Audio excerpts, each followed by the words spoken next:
Microsoft just sent us their brand new Xbox. Time to make a whole video on all the big changes.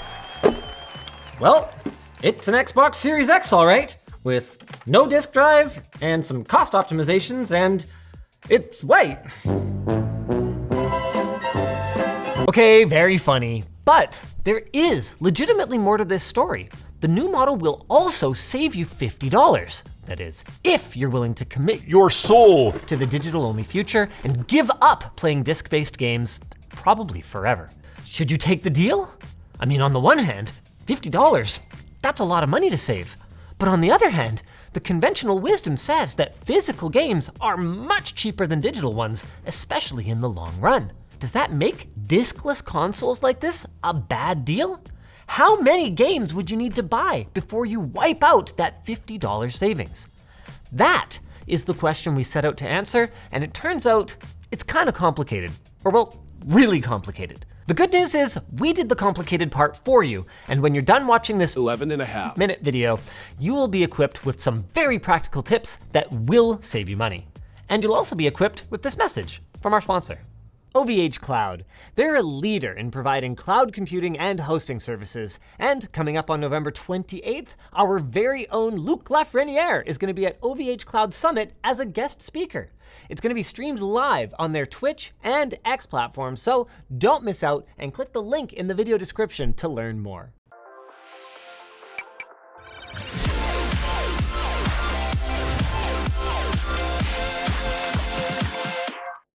We began our price comparison journey by adding the top rated and top selling PlayStation 5 titles to a spreadsheet, then culling any of the games that didn't have a physical release.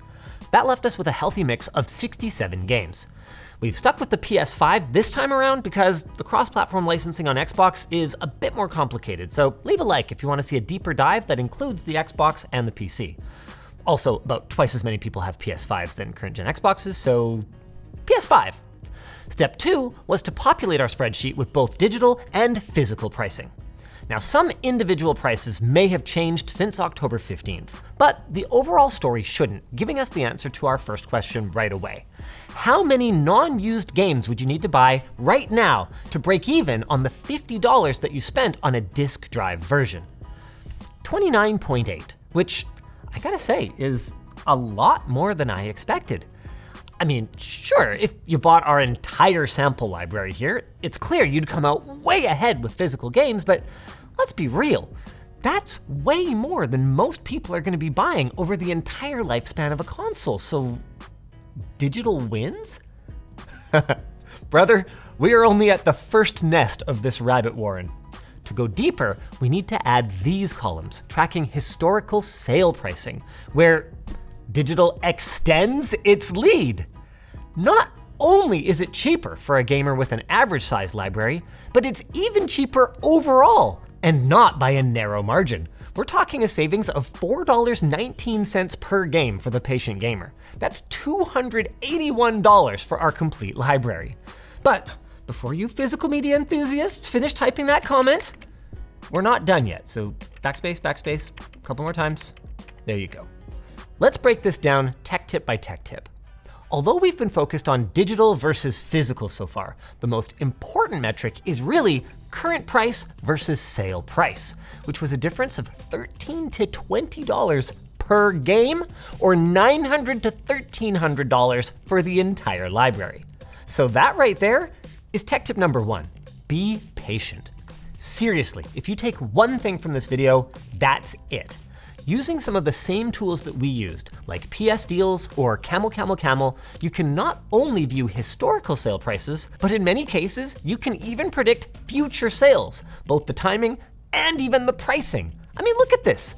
It's like clockwork these days, especially for digital. You can also follow social accounts that are dedicated to keeping you informed on regional sales. We're gonna have links to some of those tools, as well as the consoles we're talking about down below. Now, of course, I understand you can't always be a patient gamer. You want to jump into that new release while all your friends are playing it. But especially for single player games, guys, you can save as much as $5 to $10 simply by waiting a week or two and picking up a secondhand copy. Ah, yes, the ace up the sleeve for Team Physical, used games. These are going to change the math in a big way. First, let's talk about where to get them. That's tip number 2. It turns out that if you want something right now, your local GameStop might not be as bad as we expected. On average, pricing on used games at GameStop and Amazon is remarkably close, and that's before you include promotional offers. We did find that used prices on Amazon could be significantly lower sometimes, but the availability was pretty inconsistent. Of course, if you're patient and willing to emerge from your gamer den once in a while, buying on Facebook Marketplace is king for finding the best deals on used games. Our spreadsheet makes that clear already, and we haven't even tried to lowball anyone yet. So much for everything else I said. Physical for the win, video over. Or is it?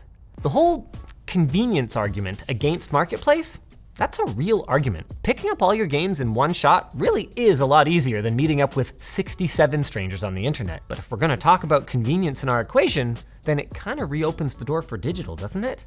Click, click, boom, you got a new game to play. Your time has a value, and I'm not just talking about driving to and from the store, because the discs we're buying these days are pressed weeks in advance of launch, meaning that even on day 1, there are almost always crucial patches that turn your disc into little more than a shiny license key that takes up space on your shelf. We downloaded 3 whole games in the time that it took to install and update 1 game via disc.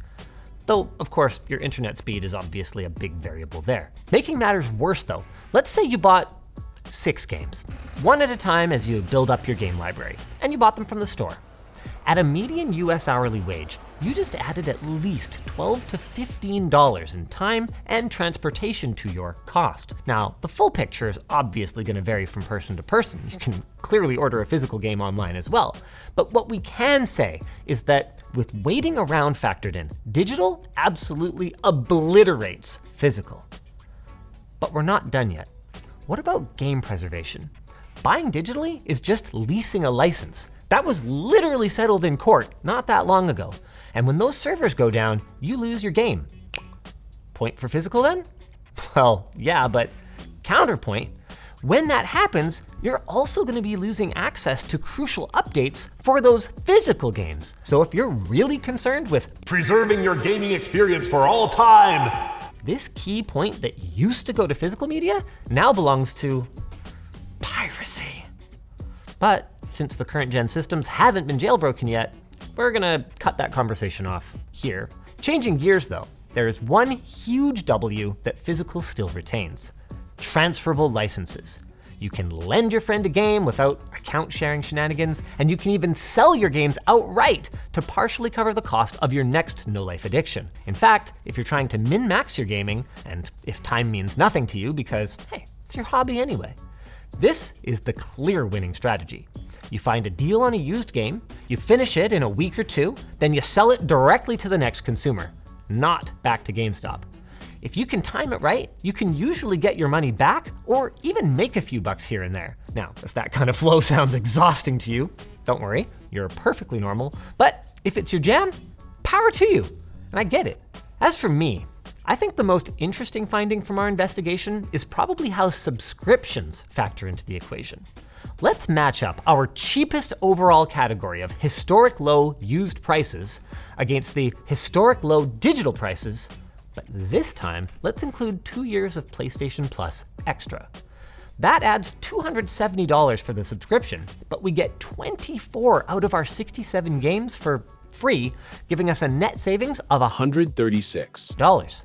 That makes the price difference between the lowest all used and all digital just $37 for the entire library. So once you factor in the $50 discount for a digital console, all of a sudden you're ahead $13 by going disc-free. And you've got 2 years of online play, extra features, and access to hundreds of additional games. Of course, you're gonna have to keep paying for PSN forever, and even if you do, some of those games might get taken away at some point. Are we gonna have a conclusion here?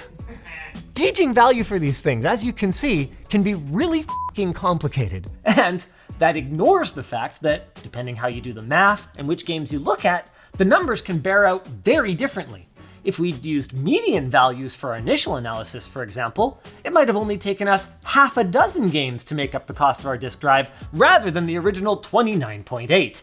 Which is why we focused on the overall trends that make it easier to make generalized tips for you. So here's one more. In the real world, the best deals are on a per game basis. And if you want the cheapest version of our complete library, it's probably, no, definitely going to involve a mix of used and digital games. That, right there, I think is the conclusion. Because that is the most irrefutable argument against the removal of the optical drive. Because what it costs you is not only measured in dollars, it's measured in flexibility. With this console, I don't get to choose anymore what kind of game I'm going to buy. That is why David, who wrote this video, is gonna be doing a second exclusive over on lmg.gg/floatplane, going through the spreadsheet in a bit more detail and admitting he was wrong about the PS5 Pro's lack of a disk drive. He said he didn't think it was that big of a deal. He wrote this video and then immediately went out and bought a disk drive for his. I look forward to watching that. And I look forward to telling you guys about our sponsor, Vessi. Are you ready to step into fall? Well, Vessi's new courtside classics bring a vintage tennis shoe style to their collection that is perfect for unpredictable fall days. Whether it's rain or chilly winds or a walk at the pumpkin patch that looks cute but ends up being muddy, Vessi is gonna be there for you. They say their shoes are so waterproof you can splash through puddles without a second thought. They feature a padded tongue and collar, plus a lightweight design that makes you feel like you are walking on clouds. Whether you're crunching through leaves on a scenic hike or enjoying a cozy evening in the city, Vessi keeps your feet comfy and dry. Our team loves Vessis because they're super versatile and you can rock them all season long. So don't wait, grab your pair today. And if you use our link in the description, you'll automatically get 15% off your first purchase. If you like saving a buck on your video games, why don't you check out our video about 5 mods that Nintendo wishes were illegal? Seriously, go watch it now before their lawyers try to take it down. Which isn't a challenge, Big Red.